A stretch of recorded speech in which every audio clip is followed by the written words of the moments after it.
Reverend Stephen Yawose. We have with us the Honorable Deputy Minister for Works and Housing and Member of Parliament for Kwesimintim constituency, Dr. Prince Hamid Ama. And as I mentioned, my big brother is in the house. We have the Minister for Works and Housing and MP for the good people of Ofuase Irebi constituency, Honorable Kojo Opon Nkrumah. On that note, Honorable Minister, we will take your presentation and come back for the second part, which is the Q&A session. Thank you.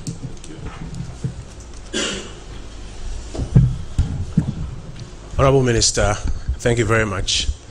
Honorable Deputy Minister, Directors of the Ministries of Works and Housing and Information, and heads of agencies at the Ministry for Works and Housing, thank you all for joining us this morning. Honorable Minister, thank you for the invitation to be here to provide an update on development in the housing sector.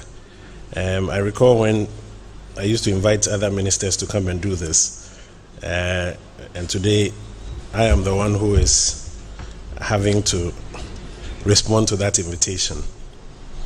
Colleagues, I'm going to spend some time doing a very quick presentation on the developments in the housing sector, and then, like the Honorable Minister mentioned, after that I'll take your question. First is to give you a bit of a context of why housing is such a big deal, not just here in Ghana, but all over the world. Housing, as I'm sure you are aware, is not just a necessity. On the hierarchy of needs, it's one of the basic needs of man.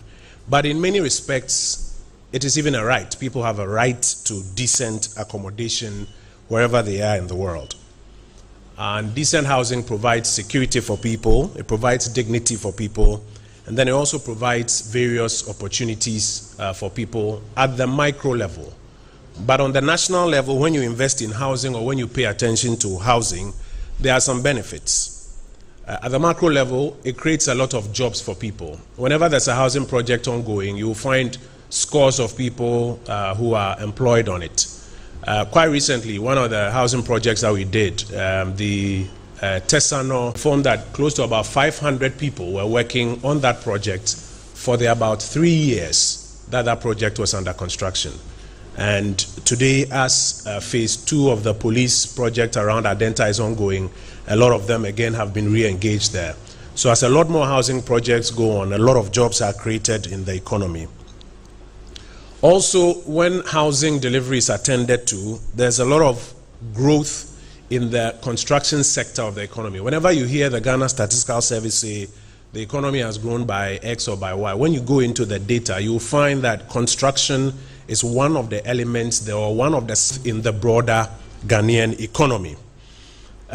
When housing projects are also ongoing, you will find that communities are developing. So in the places where some decent housing projects have been put up, all of a sudden you find that that area becomes a developed area. Go to Tema Community 22, where our NHF project is ongoing. Go to Adenta, or go to any of the places where you find housing project.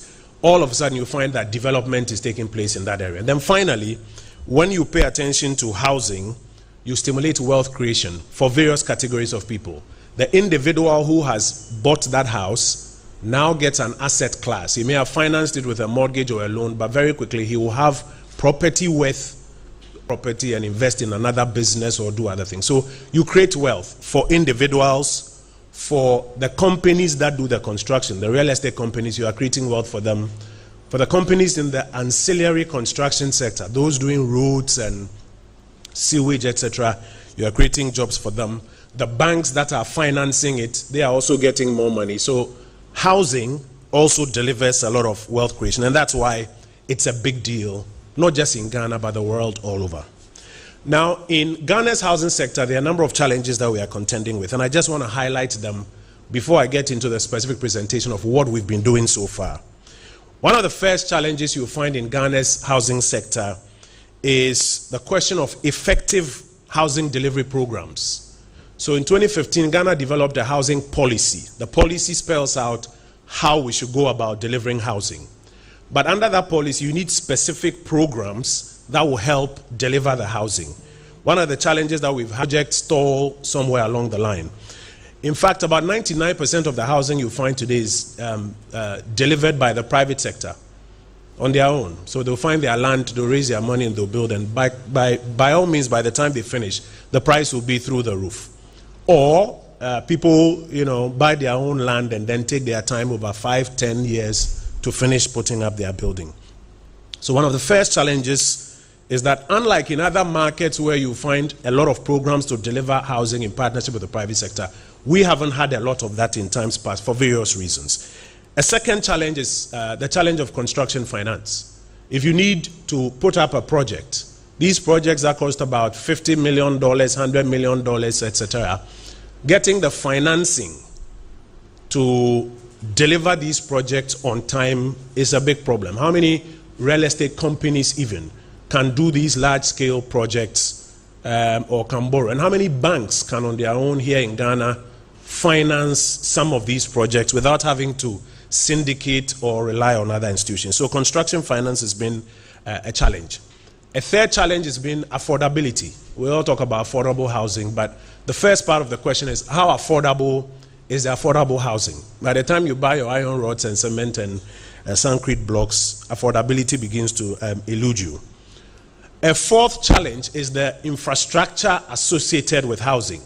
So roads, sewage, water, energy, communication infrastructure becomes a challenge.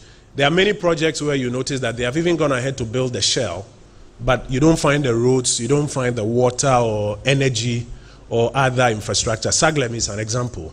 And the consequence is that by the time they are done, it becomes difficult to move people into it. Challenge number 5 is that even if you are successful in delivering on it, who is going to buy and how are they going to finance it? Housing is not a product that you usually buy off the shelf, that they are selling a building for $80,000 CD equivalent and you have $80,000 to buy. You usually need financing. You take a loan or something. But in Ghana, we have a very shallow mortgage market. The market is very, very, very small. And so we are not able to get a lot of financing. And if we can't get a lot of financing on the demand side, the real estate companies will do 3, 4, 5, 10, 12, and you don't get the supply that you need. And finally, the regulatory environment. Who is enforcing the building code? Who is ensuring that those who are taking money from clients that we are going to build for you, they're actually doing it? Architectural standards, engineering standards, who is enforcing all of those ones? So those are some of the challenges that Ghana's housing sector has been facing in times gone past. However, the good news is that in the last decade, between 2010 and 2021, we've been able to reduce our housing deficit by about 33%. We used to have a deficit of about 2.8 million units as at 2010. And in the last decade, we are now sitting at a deficit of about 1.8 within this period. It's been mostly delivered by private sector without any support from government. And what it means is that a lot of people are priced out at the end of the day. So what is delivered is still very high. And if you can't afford it, then you have to buy your own land somewhere outside the main cities and spend so many years in trying to put it together. And so at the Ministry of Works and Housing, a lot of new public sector housing. And so our third priority is to focus on our initiatives that are aimed at expanding public sector housing. Number 4, housing is put on land. So one of the things that we are prioritizing is to secure and expand our land banks at the ministry, because we believe that A, it makes it easier for us to do our own housing projects, and B, where we have to do projects with the private sector, if we have land available to them, it cuts their hustle by a significant percentage. But these 4 are mostly old items on our calendar, which we are prioritizing. And then there are a number of new items that we've put on our calendar since about February this year, when I met with the leadership of the ministry. Number 1, which is number 5 on our list, is to develop a public-private partnership framework to close the housing deficit over the next decade. Remember, I mentioned that we've done about 33% reduction in the last decade or so. but our population is growing, and urbanization is also increasing. So if we don't have an aggressive program to close the housing deficit, let's say in a decade, then we could slip back. And so we've been developing a public-private partnership framework to close the housing deficit, and I'll give you some more details on where we are on that. Number 6, it takes a lot of money to do these projects. If we always have to wait for the Minister of Finance to give us some money to, commence a project or to pay for a project, a lot of our projects will get stalled. No wonder some of the projects, some as far back as 10, 15 years are still stalled.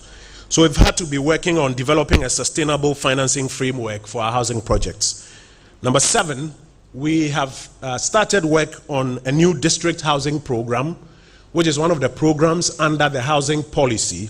And this one focuses on ensuring that we don't just develop housing in the urban areas, but in the rural areas too, we do a lot of housing there. And finally, we are focusing on some legal and policy reforms. So, with your permission, I would like to get into some details and give you specifics on where we are. So let's start with resolving our stalled housing projects. We had about 5 stalled housing projects: Boteman, Asokore Mampong, Koforidua, the State Housing Company's project in Adenta, as well as the Saglemi Affordable Housing Project. The good news is that Boteman and Asokore Mampong, then 42 units of homes.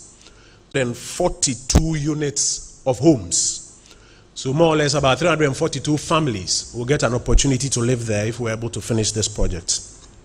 19 blocks, 54 number 1-bedroom apartments, and 288 number 2-bedroom apartments.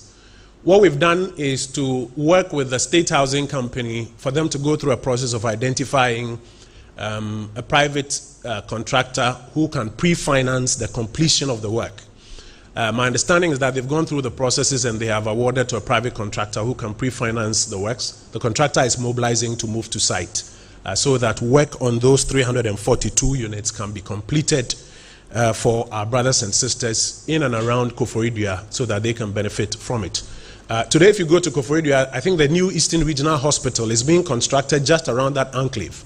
And so this is a priority project that we are working to finish, and once we're able to finish it, doctors, nurses, and other persons who live within that enclave can benefit from it. The next is the State Housing Company's project in Adenta. This project was commenced in President Mills's era.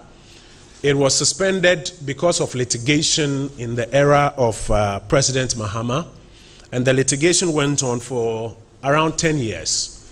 Earlier this year, we managed to get the court injunction lifted so that construction could resume. And by the time we went back on site, there had been a lot of dilapidation, so they had to remove some of the old items, parts of plumbing and electrical and other things had to be removed because of the integrity tests that were conducted. It comprises 4 number 1-bedroom apartments, 36 number 2-bedroom apartments, and 36 number 3-bedroom apartments, totaling about 76 units. So again, in this area, you have about 76 families that can live there once we finish with this project. Work is aggressively ongoing. We've been on site about a couple of times, and the timeline to completion is December 2024. So we are working to finish that particular project. Number 3, which I know many of you are interested in, is the Saglemi Affordable Housing Project. 1,506 units of housing partially completed. Some are uncompleted, some were finished with some fittings in them. So 1,506 housing units out of 5,000 that was commissioned. Remember, the government of Ghana took a loan of $200 million to construct 5,000 units of housing. And the average price at the time we were told was going to be about $40,000 when they were done. As at the time we assumed office, 1,506 units were partially completed, some at the foundation level, some at first floor level, some the shell had been built, some the shell had been completed with fittings in it. But the horizontal infrastructure was missing. So you didn't have water, you didn't have sewage, you didn't have electricity. You had a road network within the enclave. We've been doing some work on completing that one.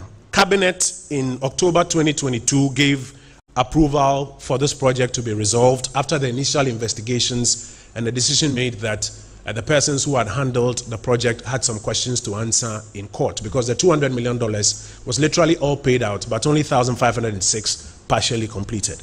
So it took some years to do the investigation, and then the matter was sent to court. So October 2022, Cabinet approved for the resolution. In April 2024, the technical working group had done some work, and so we issued the request for proposals to the private sector. By May, after about 10 or so companies had come to inspect and had gone on site to receive the drawings, 5 of those firms brought in actual bids. As at September, 2 companies have been shortlisted by our transaction advisors, and they have ferried the details of those 2 companies to us. We've also received executive approval from the President on a structure to use for negotiations to get the best value for the Republic of Ghana. And indeed, last week, the negotiations commenced with an inception meeting. So you'll notice all the items we've already done are shaded in green, and the last 2 items are yellow. So negotiations are currently ongoing. We expect that early November, work will resume after a new developer is signed up to go onto the site. Now let me make a quick comment about these 3 projects we are resolving.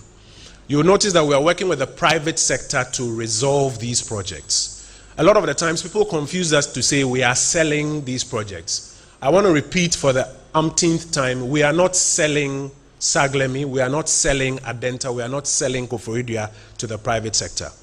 We have invited private sector to participate with their funding and their technology. So they bring in the capital, we use their money and their technology to finish the project, and as was originally intended, these projects would then be sold to members of our worker unions, government workers, etc. And the funding that was brought by the private sector is then received and paid back to the private sector.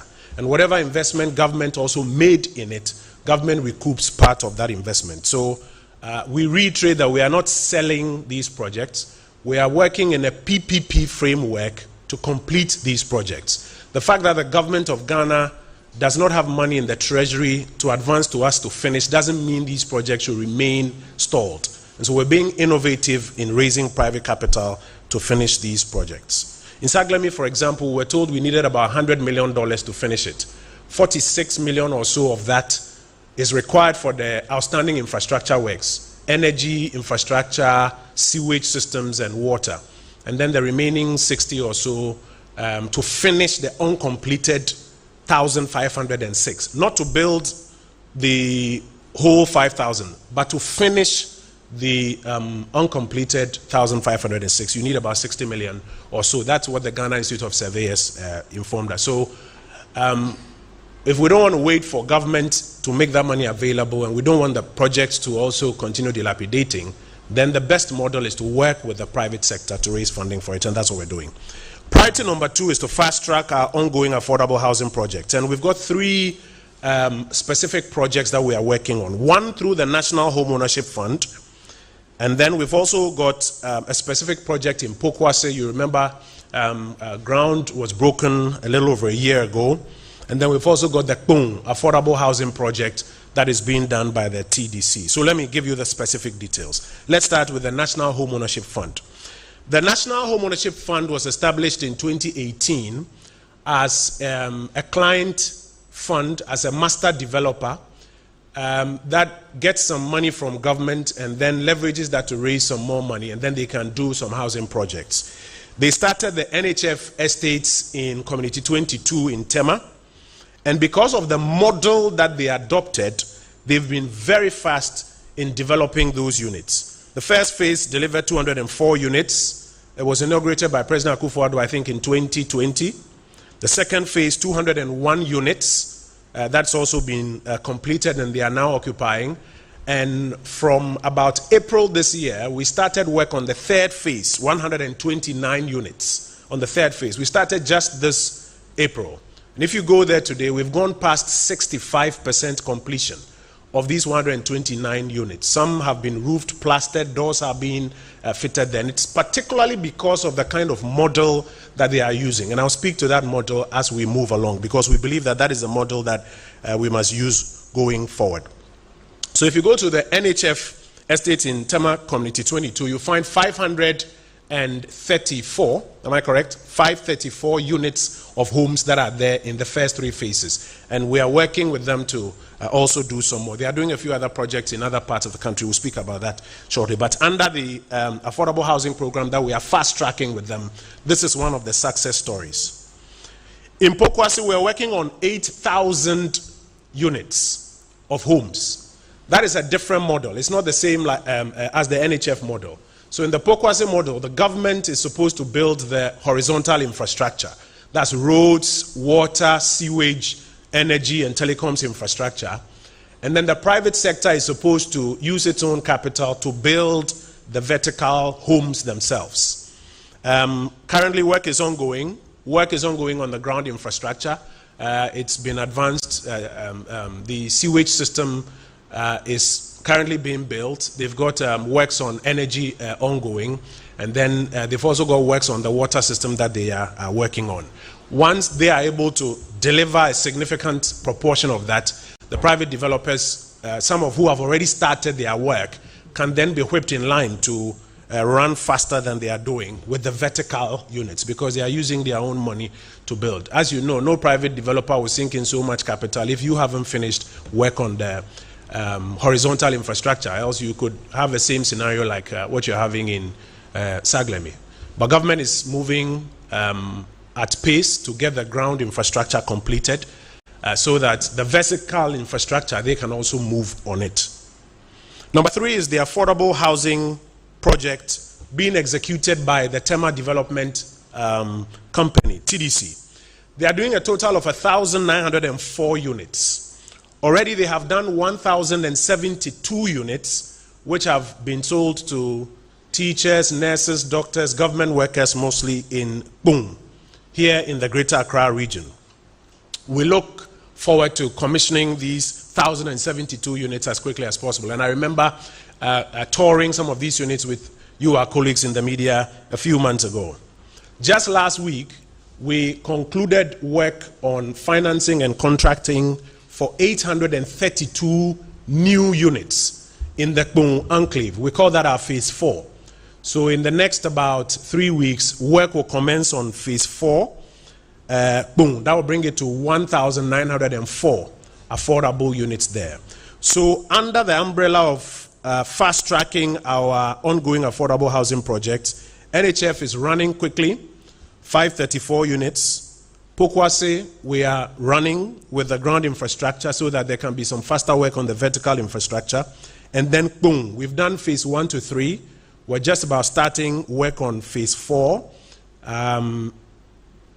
in the next about 3 weeks on the extra 832 units. A few days ago or so, I think I saw some publications on it coming from TDC. Priority number 3 is to provide some more housing for public sector workers. If you deal with our colleagues in the public sector, you would understand that a lot of them, like many of us, go through a lot having to commute from various parts of the capital to where we call the ministry's area to work. There are many troubling stories of public servants who live sometimes as far back as parts of the eastern region. John Rawlings, a program was approved to help deliver some more housing for the public sector workers when it was found that government itself didn't have a lot of money. It was one of the problems I spoke about, to be building new units. They called it the Bungalow Redevelopment Program. What they do is that if you have a parcel of land on which there is, let's say, one of these old bungalows, you can enter into an agreement with the private sector where a private developer can redevelop that parcel of land. So they will pull down that one bungalow, sometimes build 4, 6, or 8.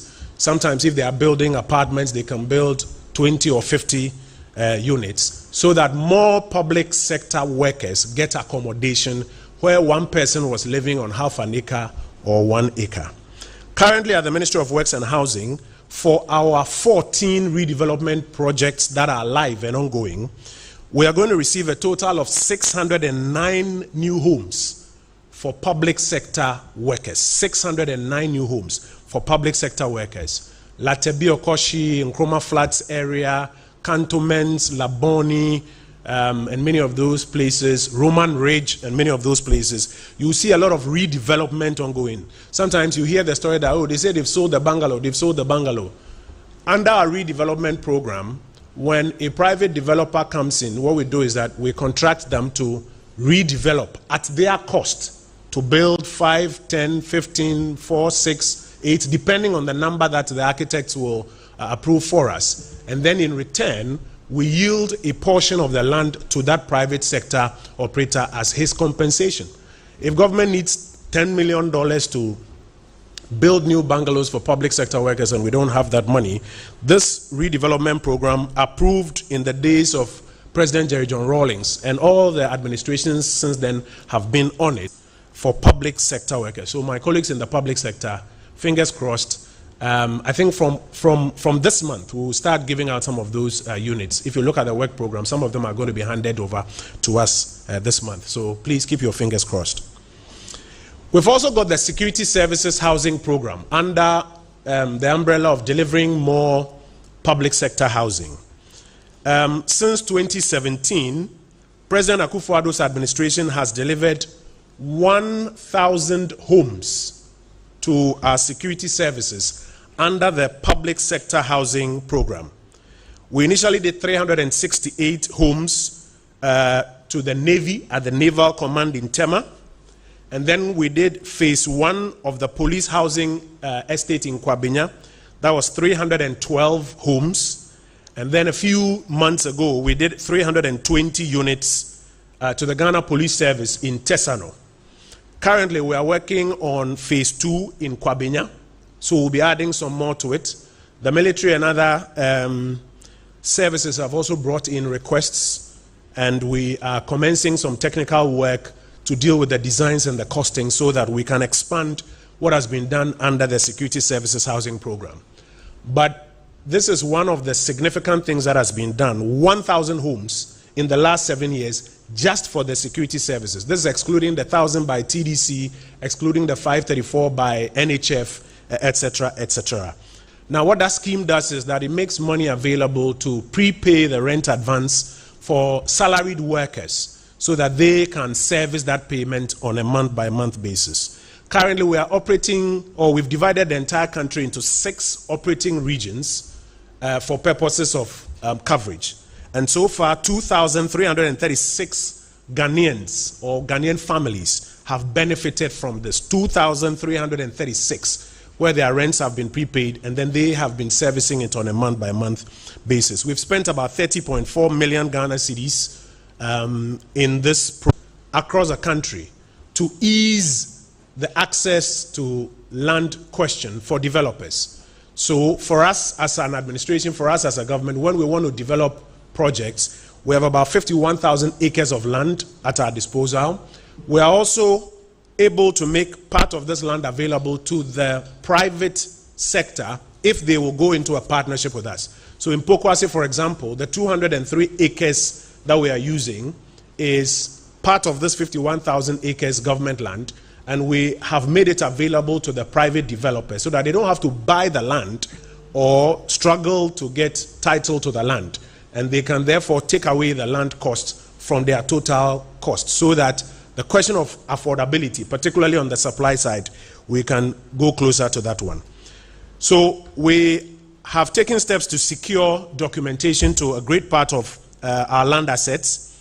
We are also physically moving to protect some of these land parcels, especially places where we think there is a threat of encroachment.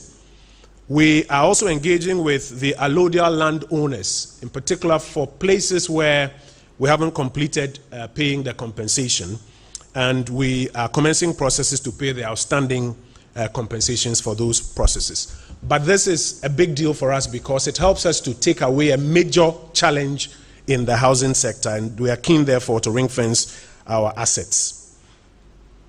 Priority number 5 which is one of the new things we are working on now, is to develop a PPP framework to close the housing deficit. Now, if you go to 2015, Ghana approved what we called a housing policy. And the housing policy in 2015 said that if we keep waiting for the private sector alone to find their own land, buy their own materials and build, affordability will elude us. And so we should work between the public sector and the private sector to be able to deliver on affordable housing. Now, since then, a number of housing programs were developed. First is the Affordable Housing Program. And now we have added to the Affordable Housing Program a district's housing program. So now we're running about 2 programs. The Affordable Housing Program, which focuses on delivering affordable housing in the urban areas and the peri-urban areas. And then a district's housing program, which focuses on delivering what you call low-cost housing in the rural areas. But we are clear that if we're going to get supply-side affordability to be successful, then government has to provide some incentives to the private sector so that it is worth their while to deliver at the price that we want. And so to get affordable housing, whether it's in the urban or peri-urban or rural areas, using whether the Affordable Housing Program or the District Housing Profile, a set of incentives have been agreed to, and I want to outline these incentives. We've divided them into 2. Supply-side incentives to ensure that we're able to get affordability on the supply side, and then demand-side incentives. So quickly, let me take you through the supply-side incentives. First is land, and I've explained that already. We've got in our custody about 51,000 acres of land, which we have taken steps to secure so that we can make it available as our equity that we are making available to the private developer in the project. And the private developer, therefore, doesn't have to buy that land, and it will reduce the cost of the project. Number 2 is horizontal infrastructure. So we've learned lessons from Saglemi. As a government, we've learned lessons from Saglemi. We've learned lessons from Pokwase. We've learned lessons from Kpung and what the NHF is doing. And so we are partnering with other ministries to deliver the horizontal infrastructure. What it means is that road, water, electricity, sewage, communication infrastructure, even we at the Ministry of Works and Housing no longer need to do it at our cost. Neither does the private developer need to do it at his or her cost. Working with the other ministries, we are prioritizing the budgets of those ministries for these areas where you have large-scale housing projects coming up so that they can deliver those. We're told that it sometimes costs about 30 to sometimes 50% the cost of the project just to do the horizontal infrastructure. And so if we're able to prioritize the budgets of the other ministries, departments, and agencies to deliver on these enclaves where large housing projects are coming, then we don't need to burden the private developer with that budget. Neither does the Ministry of Works and Housing itself even need to spend it. It can be taken care of by our colleague ministries. And already we are piloting this. If you go to Amra here, where the State Housing Company is building about 200 homes, we're already piloting this. So the road network is being done by the Roads Ministry. Energy Ministry is handling the connection of electricity there. It doesn't need to be the cost of the developer to bring in transformers, etc. And then the other horizontal infrastructure being brought in. So between the Ministry of Works and Housing and then the other ministries, we are working to reduce about 30 to 50% of the cost of these projects just by policy collaboration. Number 3 is to ease the regulatory compliance. So if you leave a developer on his own to comply with the regulations, sometimes the costs end up being a bit high, and the difficulties in going through the administrative processes end up being high. And so learning from Pokwase, for example, between the Ministry of Works and Housing and the Assembly, we're working to ease regulatory compliance by creating a one-stop shop at the Assembly to fast-track all of the regulatory requirements and to ensure that the cash flow requirements are also reduced for the developer so that they can run faster. For those who are adopting what we call appropriate technology, not necessarily using Sancrete, but looking to use compressed earth or other building technologies, we are looking to ensure that you get some fast-track support from the Rural Housing Department. So particularly for those who are going to do our district housing program, they have access to support from our Rural Housing Department so that they can move faster. We're also working through the National Home Ownership Fund and the unions, bringing on board off-takers for these projects. Why is that important? It's important because if you're able to demonstrate that you have off-takers at the conceptualization, financing is easier because then they can see where the payback is coming from. And so the NHF, that's why I said that in Tema Committee 22, they are using a different model. The model they are using is that once they conceptualize a project and they advertise a project and then they line up off-takers, it is easier for them to get financing from the banks, complementary to what government has made available to them.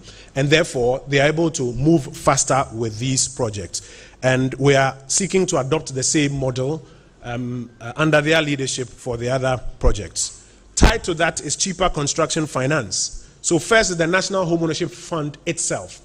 If you are coming into our PPP framework and you are going to be financed by a bank that is participating in our NHF financing program, then you are going to get between 40 and 45% discount on the interest of the financing, the construction financing, because of the blended finance approach that we are using. And we are growing that pot by working with GIF. I'll speak to it later. You'll notice that tax incentives are in red. So we have proposed tax incentives to Cabinet. But of course, because of our current economic situation, we don't have approval for the tax incentives. But we're keeping it on the table because we believe that moving forward, once our financial situation improves as a country, we should be able to offer tax incentives in addition to these supply-side incentives to master developers. If somebody is coming to build 10,000 homes, we should be able to say that on your machinery and your equipment that you are bringing in, we're going to waive taxes on those. Because we are doing same for the other person who is bringing in machinery for pharmaceutical and other products. And we believe that the housing real estate developer who is doing master projects, once our financial situation improves, also deserves some tax benefits. So today we don't have approval for that, but it's part of our incentives document and we'll continue fighting for it. Very quickly on the demand side as well, we've got some incentives. First, to deepen the mortgage market. So we've been engaging with the banks and they've explained to us what they need to deepen the mortgage market.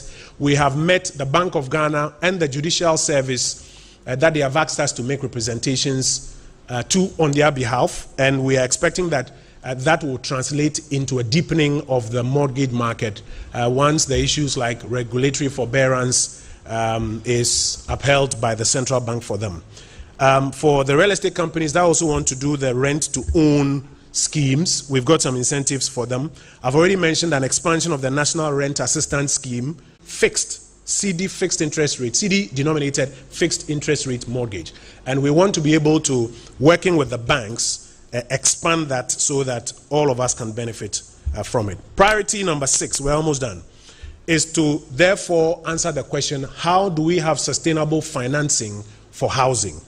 As I mentioned earlier, today, about 99% of housing is delivered by the private sector. They go to banks or use their own money to build.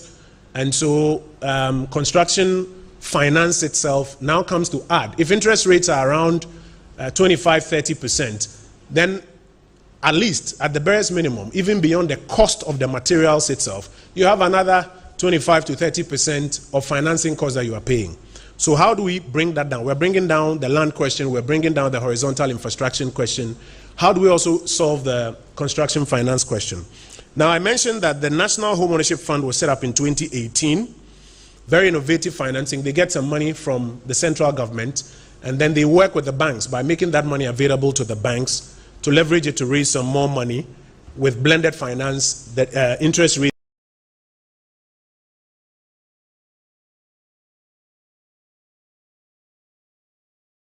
Therefore comes around, and that's why I'm saying that you get about 40 to 45% reduction in that interest rate if it is from a bank that is participating some more money, because there are years in which government budget is constrained and they may not necessarily get disbursements, and therefore that limits how much financing they can create. And so working with the Ministry of Finance, and I want to thank Minister Amin and his technical team immensely for their cooperation with the Ministry of Works and Housing on this project. We have come up with a model to have the Ghana Infrastructure Investment Fund set up a sub-fund for housing. And I quickly want to explain to you how this model works. This model is supposed to support two types of projects. A, purely private projects. So if the private sector wants to deliver more housing on their own, they can tap into financing from this model. And then when government is doing its affordable housing project, we can also tap into it.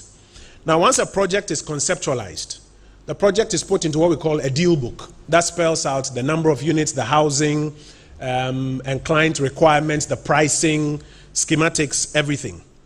That deal book is then submitted to GIF.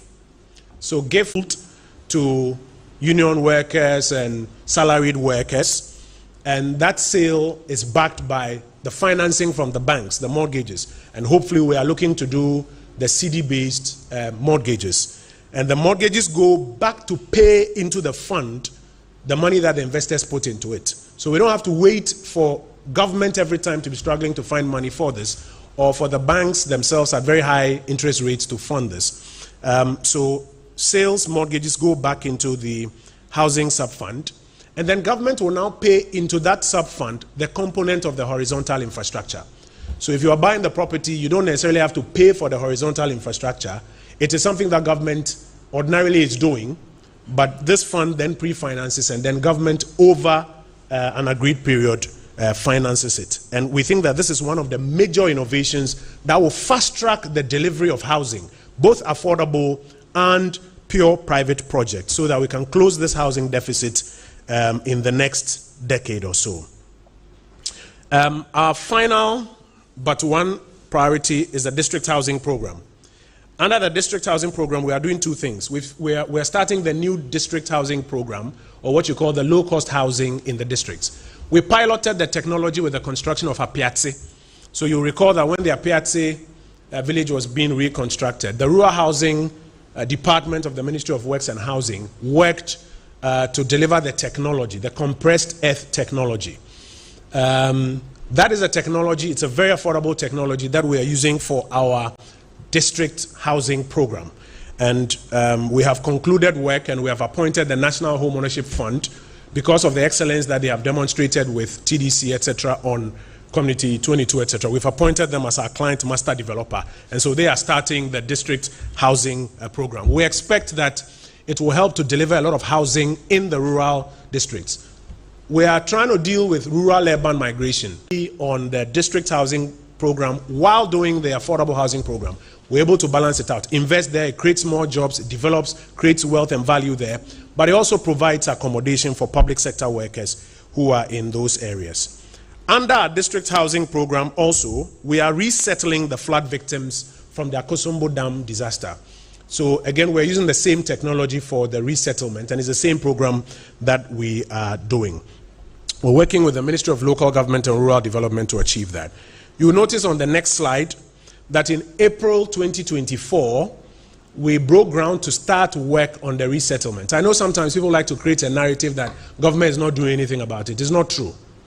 In April 2024, I myself, together with my leaders, went on the ground to bring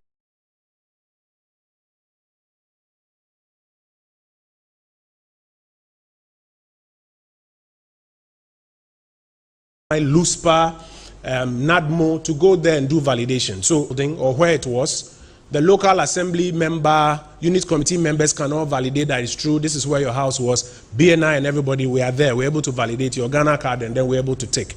When we finished this exercise, after about 2.5 to 3 months, it took about 2.5 to 3 months to finish, only 40% of those who were claiming that their buildings had been destroyed and needed replacement were true. Only 40%. In fact, it was 38%. We then rounded it off to 40% to accommodate for those whose buildings were not destroyed but will need some support to, repair their old buildings. So we say 40% of them were validated. So we are in the process of building 2,225 new homes to resettle our colleagues who were affected by the floods. Now already 115 units are under construction, and they've gone past the 60% mark. Those are the units that I went to break ground for in April 2024. 115 of those units. We have also approved phase 2 of 1,010 units, and we've received the commencement certificate for phase 2. Currently better regulated. And so as part of the new Rent Act, we are working on including a regulation of hostels in the new Rent Act to bring a lot of relief and respite to our young brothers and sisters on tertiary education campuses who have to rent hostels. We are also working on completing the latest round of the Ghana Housing Profile. That gives us the baseline data to show the gaps in the housing market, even grilled down to a district level, so that then when you are planning interventions, both for the private sector and the public sector, those interventions are guided. It has actually taken off, and over 2,000 Ghanaians have benefited. So on that note, Minister, I'm advocating for you that they should give you more money. They should put in more money so that that scheme can cover a lot more beneficiaries, especially in Accra.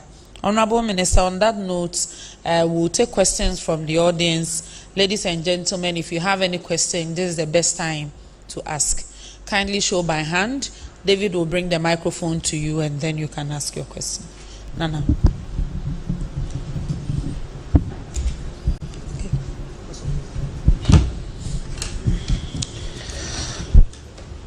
Good morning, Honorable Minister. Welcome back home.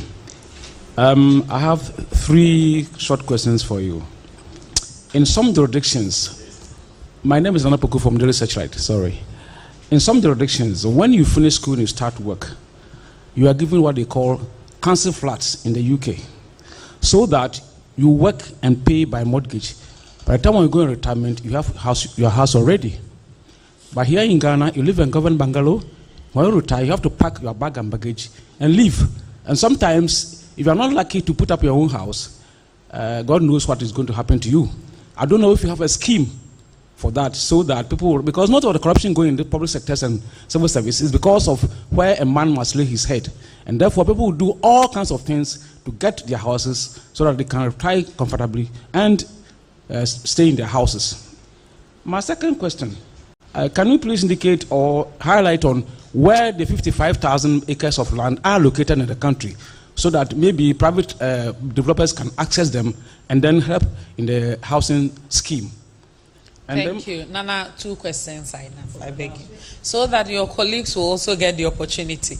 I've seen John's hands, John, and I've also seen a few hands at the back, so please. But if there is a chance, I'll come back to you for you to ask your last question. All right, thank you. My name is John Awuni. I represent Kesben TV.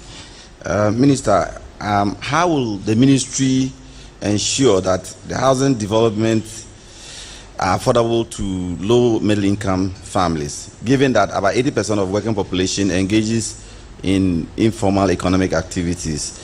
And also, you mentioned the private participation in this area.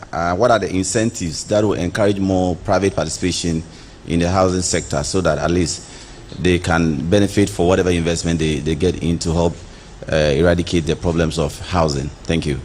Thank you for the question.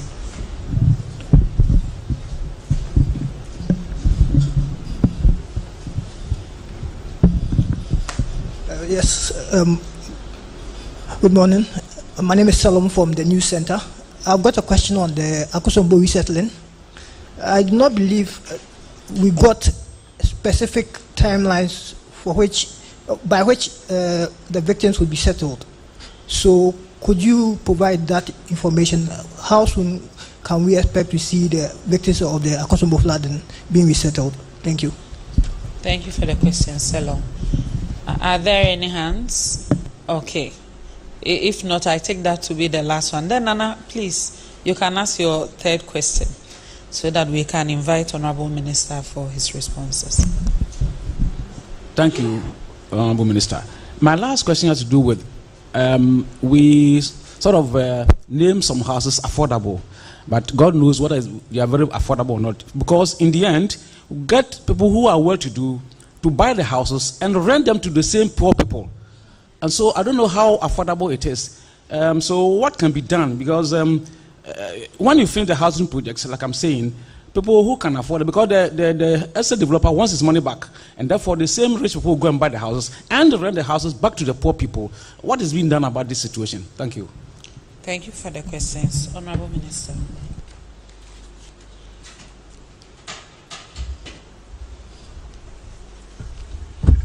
Dean, thank you for your questions. So, yes, you're right. In parts of the world where there's a strong program to supply housing. Remember, I mentioned that one of our first challenges is that we haven't had a lot of effective programs to supply housing. And in other parts of the world, there have been very strong programs over decades to supply housing. They've done it so well that now, even at their borough or council level, the boroughs or councils can find funding to supply housing, even including social housing. And that's what they were using for the council flat model that they were running. The answer to that is that we also now need to grow effective housing delivery programs. That's the first step. And those programs have to be backed by financing and also by incentives, so that we'll be able to deliver a lot of affordable housing all over the country, and even venture into social housing. Currently, for social housing, the only pilot we have is what His Excellency the Vice President has led us to do for the Kayaye, where people can come in, maybe rest for a period, you wake up, you take a shower, you go. So it's like dormitory type. You come, you take a shower, you go out there, and then you go to find your daily bread, and then you can come and rest somewhere. We haven't even gone into a full social housing program in this country. But the answer is to now have effective, affordable housing delivery programs, back it with the funding, and to deliver a lot more. It is when you have this supply that you can now begin to get to the levels you are talking about. And that's exactly what we are doing with the priorities that we have set and the work within these priorities that we are talking about. Your question number two, where is our 55,000 acres? First, it's all over the country. In mostly all the 16 regions, we have different parcels of land. Second is that we currently at the ministry are going through a project to digitize the assets of the ministry, all our bungalows and all our land, to put them on a digital repository. So that, for example, even when government workers are looking for bungalows, they don't have to come and see the minister. You can go online and then you will find, and then you'll be able to apply. As part of that digitization project, the full itinerary or the full list of where our lands are situated will also be made available, so that private sector players that want to come, even with their own packaged deal books, as I mentioned, can decide that I want to do mine in Oti, or I want to do mine in Western North, because I've seen that government has these lands that they are making available to private sector for partnership.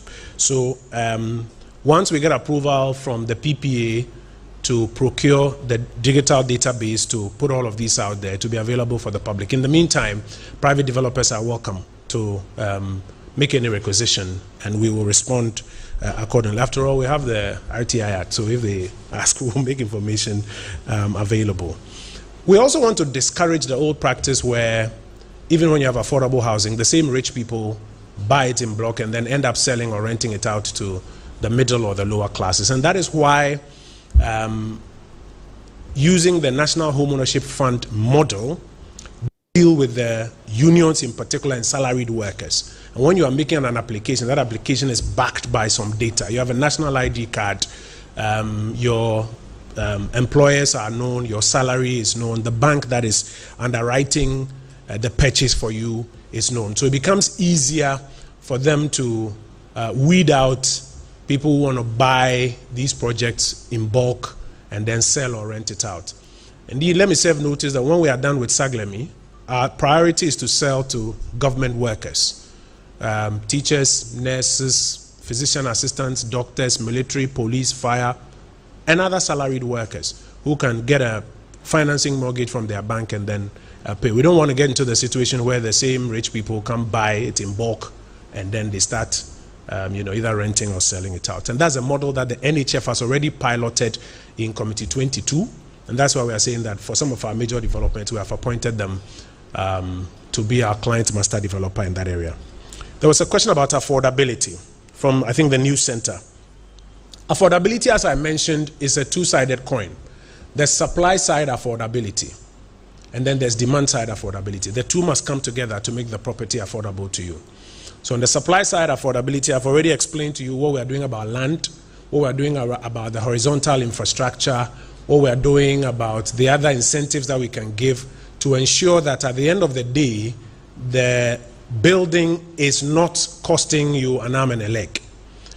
For those who bought properties in the private estates some 10, 15 years ago, you pay for drainage and road and everything else, and the land and everything else associated with this. Now, under our new model, if we're able to make land available to you so you're not paying for it, do the horizontal infrastructure, you are not paying for it, take away about 40 to 45% of the interest on construction finance because of NHF and GIF, then we are bringing supply side affordability to a real affordable level. But even beyond that, on the demand side, we believe that housing is not something that we should encourage people to look to find $50,000, $70,000, $80,000 city equivalent to buy en bloc, as is the practice today. And to achieve that, that's why we're working with the banks to ensure that they can also then now use their core deposits to underwrite a lot of CD mortgages, like we've already piloted with the National Home Ownership Fund. I mentioned earlier that to achieve that, they asked us to engage the Bank of Ghana and the Judicial Service on their behalf, which we have done, and we are hopeful that it will translate into the results that we are expecting. The coverage ratio is about 30%.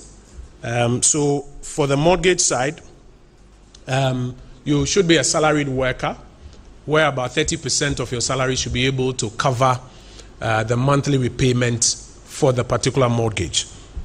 If you are not a salaried worker and you are a business person, let's say a private business person, your business record should be able to demonstrate to your bank that at least about 30% of your profit, whether it's on a monthly basis or so, can cover your mortgage. So the coverage ratio hovering around 30%, you must be able to demonstrate to the financial institution so that they can cover for you.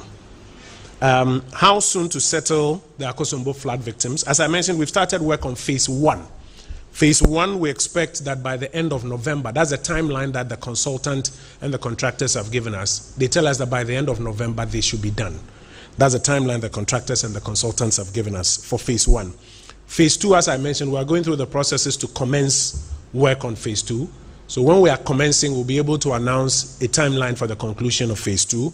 And phase 3, I've mentioned to you that we are before cabinet asking for funding and approval so that we can start that one as well. At the time that they are starting that one, we'll be able to give a timeline for the conclusion of that phase as well. What we have now is phase 1, and the timeline that they've given us is the end of November. Thank you.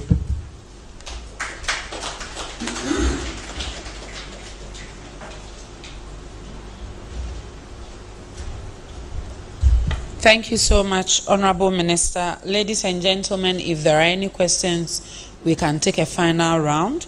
If not, we will take Honorable Minister's concluding remarks. Okay, I've seen a hand. Mr. Atamensa.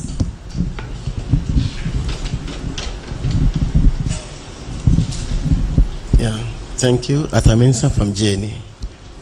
Yes, regarding the Akosombo spillage, then the construction of housing units for them. As you rightly said, after validation, about 40% came out that they had their building destroyed. And in total, you said about 2,225, but you have started with 115. I want to find out, does it mean the number of people who had their property destroyed are 2,225? I want to find out if you can clarify for me.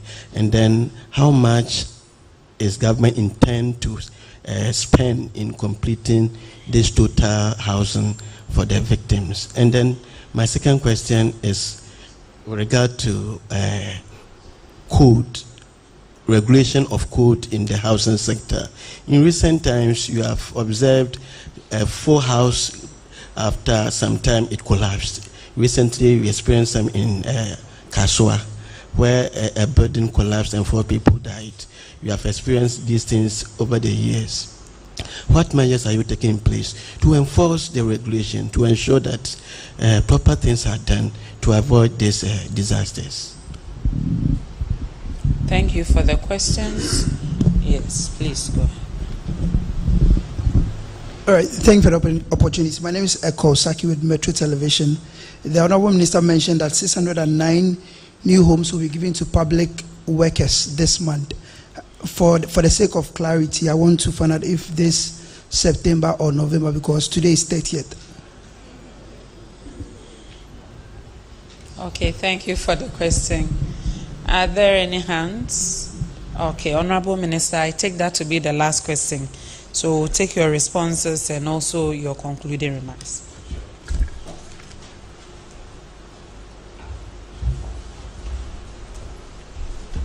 So, Honorable Minister, thank you. I always say that words have meanings. So we have to pay particular attention to the words that we speak. 2,225 homes. That's the number of homes that were totally destroyed. It doesn't mean that 2,225 people were affected. You have a home in which sometimes you have 3 people living or 2 people living. So 2,225 homes were totally destroyed, not even just affected, totally destroyed, and therefore require replacement. So 2,225 homes were totally destroyed, and those are the ones that we are replacing. That is 40% of the number of claims that came in, and that is what was validated. We're expecting the government will spend between 400 and 500 million Ghana cedis to complete the entire resettlement exercise. Now, let me explain something else. When it comes to resettlement, it's not just building a home for somebody whose home is totally destroyed.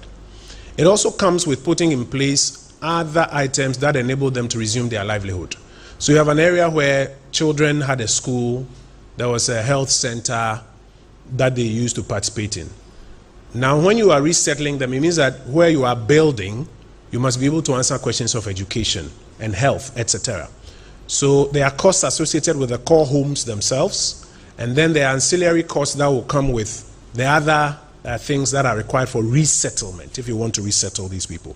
But we're looking between 400 and 500 million Ghana cedis to complete this resettlement exercise. Already, we have been given commencement certificate to commit government to 200 million. And I think it's very important because sometimes these things get misreported. You hear somebody say that they say they've given them 200 million. No, they've not given us 200 million. We have been given commencement to commit government to the tune of 200 million, and that government will pay. And so that is the one that we have started with 1,010, and then the first 115. We are before government asking for further commencement approval so that we can finish the residual units. And it's important that we explain it well for the public to understand. I very much love the question of the building code that you raised. It's very dear to my heart. I had a very traumatic experience in my childhood days about a worker I knew who fell from a building and died. And you know how those things can have a lasting, traumatizing effect on you. So when I got to the ministry, one of the first things we were asking was about this building code and health and safety at work sites. I mean, like all of us, after school, you do some ala to, get some small money. After school, I had the opportunity to work on a construction site as a laborer in the United Kingdom briefly. And if you don't have your PPE, you will not be allowed onto the work site. It doesn't matter who the supervisor is. Even if he's a Ghanaian and you are Ghanaian and he's your friend, he won't let you get on because there's a works inspectorate unit that will inspect that everybody on the construction site is properly clothed. Putting these things together, one of the first things we did was to set up a works inspectorate unit under the works department at the ministry. We did it in, I think, about August or so, right after I assumed, and we've assigned and appointed people whose job it is now to go around public work sites and ensure that there's compliance to the building code, to the regulations of the Engineering Council, the Architects Registration Council, and even the local assembly. In fact, I led some of those visits to parts of the eastern region where, right before us, we saw construction workers who were using kangos and other machines and were not even wearing hard boots or hard hats. And so we have started some work on it by putting in place a works inspectorate unit. One of the things that we've also assigned the Works Inspectorate Unit to do is to check for all public buildings that are not complying with the Disability Act. Ghana passed the Disability Act that requires that disability access is provided in all public buildings for persons who are disabled. But there are many of our public buildings that still, even after the 10-year moratorium, are not complying. Many of our ministries, departments, and agencies and public buildings are not complying. So the other mandate of the Works Inspectorate Unit is to go out there and check. And there are penalties in the Disability Act. You can be fined by the courts if you are an owner-occupier of a public building and you don't comply with the Disability Act. So working with the Attorney General's Department, what we've agreed is that when the reports come from our Works Inspectorate Unit, we'll forward it to the AG's department for them to prosecute owner-occupiers of public buildings who are not complying, so that you pay the fine, I think it's of about 6,000 cedis or so, in accordance with the penalty unit. We never know when any of us will be disabled. President Kufuor told us that when he was passing the Disability Act, he never imagined that he himself will someday sit in a wheelchair. So it's something that we today who are abled and walking on all twos must pay attention to. And that, in addition to health and safety at work sites, forms part of the mandate of the newly established Works Inspectorate Unit under the Works Department of the Ministry of Works and Housing. And I'm very happy that you asked this question. It's something that we are keen on. Again, words matter. I did not say that we will be giving out 609 new homes to public servants this month. I didn't say that. I said we've got 609 new homes under construction for public servants. And that from October, we will start receiving some of those units and handing the ones we receive over to the public servants who have already made applications and are on the list. So again, 609 homes under construction for public servants. From October, we'll start receiving some of those units and we'll make them available. Colleagues, I want to conclude by saying that the importance of the housing sector is not lost on us. If you look at what they did, I think, in America after the Great Depression, I think it was Roosevelt, where they introduced what they call the New Deal. One of the major pillars was to invest heavily in construction.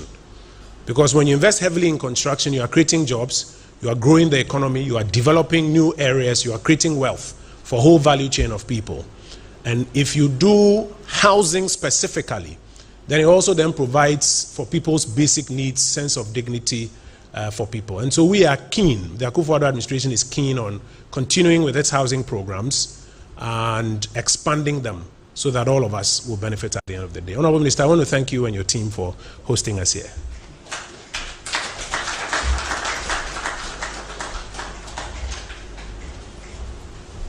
Oh, a bigger round of applause for Honorable Minister. Honorable Minister, Honorable Deputy Minister, ladies and gentlemen, thank you so much for attending upon invitation. This is an eye-opener, Honorable Minister.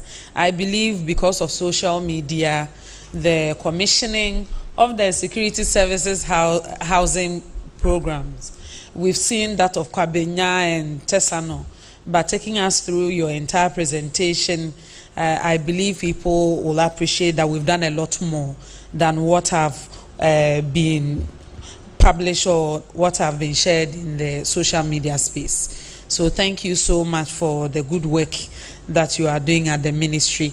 And we hope that you come back some other time for us to have some specific conversations. There is so much happening at the place, so maybe we need to tease them out and take them one after the other, Honorable Minister. So thank you and enjoy the rest of your day.